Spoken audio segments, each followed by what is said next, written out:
here today, I think is an excellent idea. And it's not only a conference, for me it's a seminar actually. And I would like to do this, the title's a little bit strange.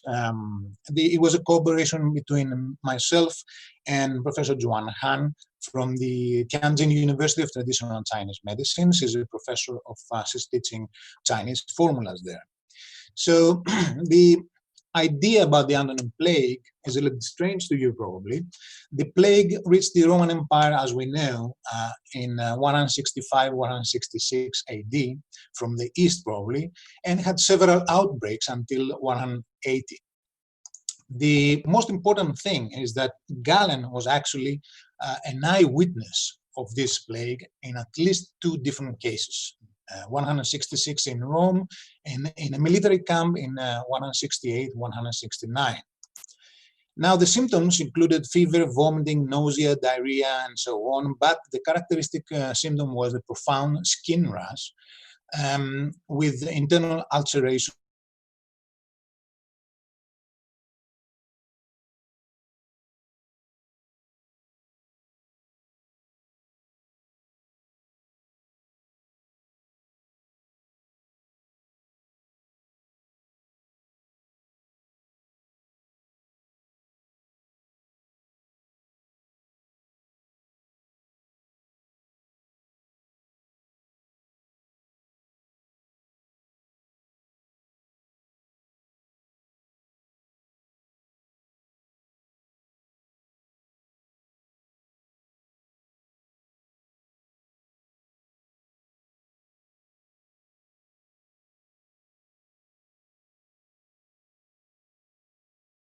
Caused by the disease, which is communicated by the patient. So we see that there was an idea also about transmitting disease.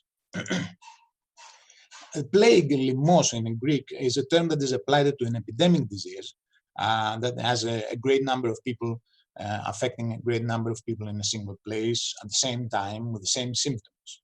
This is the terminology in the Greek medicine. And it is caused by the interaction between the septic air or miasma, an infectious factor, and also individual constitutions. Although Galen was very descriptive on other diseases and methods, unfortunately, his references on the plague are scattered and brief. According to Galen, the key pathogenic factor here was dampness. Those who were able to expel it either because of their constitution, by rash or diarrhea, or due to a doctor's intervention with drying drugs, had survived. The rest were in very severe situation and probably died. The treatment now is very interesting. The treatment starts, it says that I think that those who dried and purged their whole bodies beforehand were saved easily from the plague. This is on the treatment method, the text.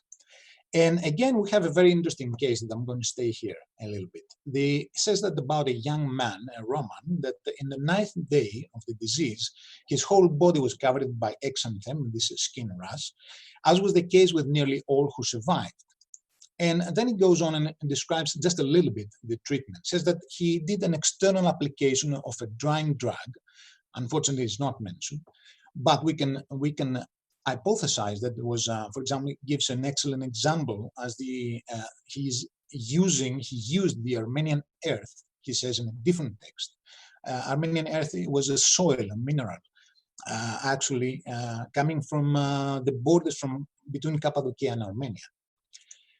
And of course, he administered a liquid drug for with a styptic action around the ulcers to recover the patient. And the patient recovered, was much better in 3 days.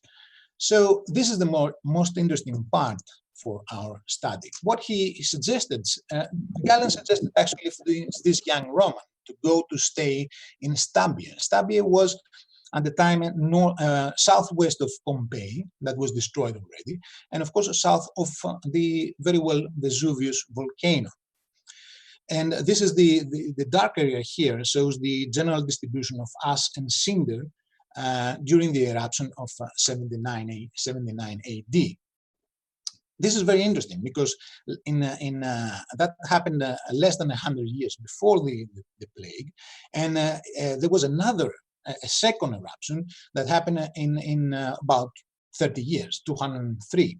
So you understand that this whole area was very active volcanic area. And as Gallen says here, he says that this volcanic ground dried the air considerably.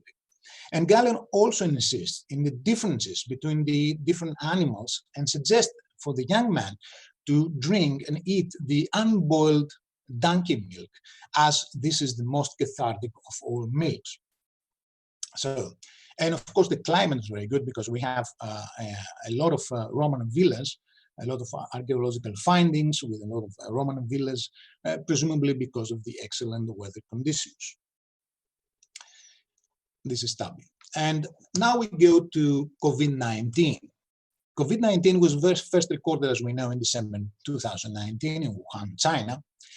And in Chinese medicine, we have the Wenbing school of theories about toxic heat and epidemic, also transmitted pathogens, except of the 5 elements and so on. Now, we know the symptoms more or less, so I'm not going to repeat this, but we have a very interesting symptom is the thick white coating on the tongue.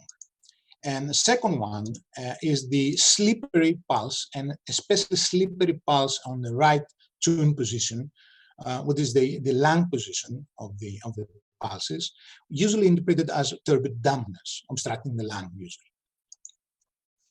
Now, we have Chinese TCM practitioners also that did observations similar to Gallen. They said that since our arrival in Wuhan, everyone was, they were not positive for the virus, observed an increase in sticky coating on our own tongues, as well as the onset of incomplete bowel movements. And this is typical of dampness.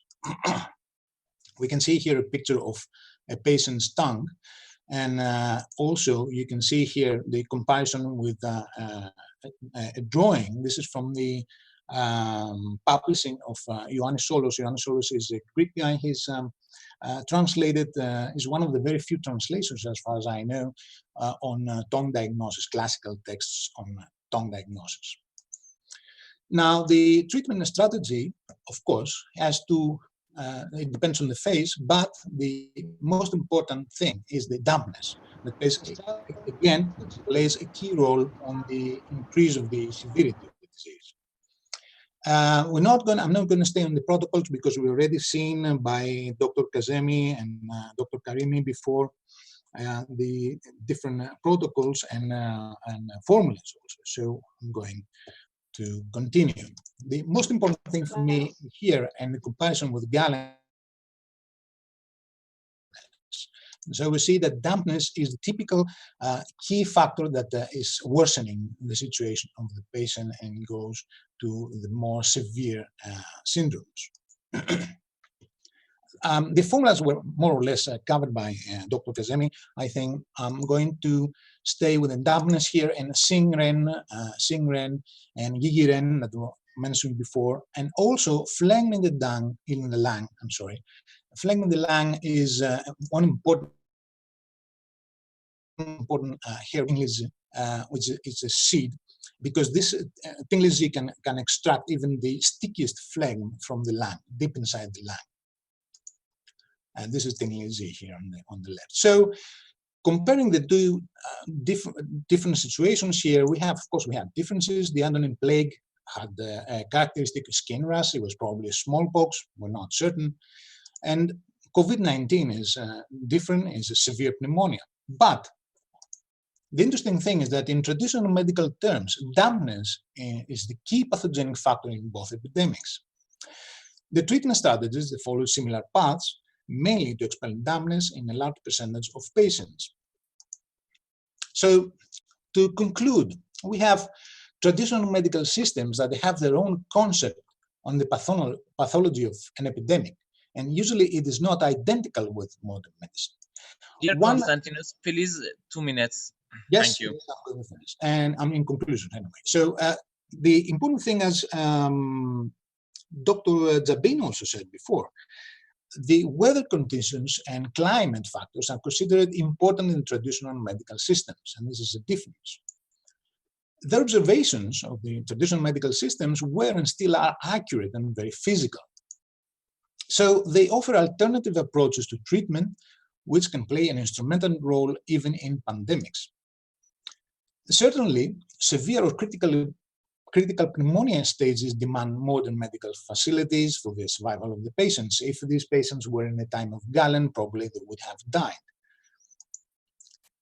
And the traditional approaches can be degraded in the standard system of modern medicine, as far as I've seen in other countries as well, like Iran. This integration can be quite successful. And the traditional medical systems can relieve the ICUs, which is very important, by preventing and treating the less severe cases. This potential was now very clear in the COVID-19 management in China, where we had a 90%, and Dr. Liu said 91%, 91+% of the cases were handled with integrative approach with excellent results. And I think this is a very good lesson, especially for European health systems, that they have to accept and embrace this potential.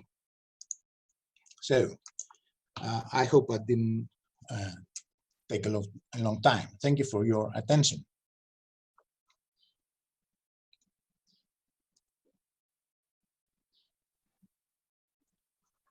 Thank you, Konstantinos, for your very nice presentation.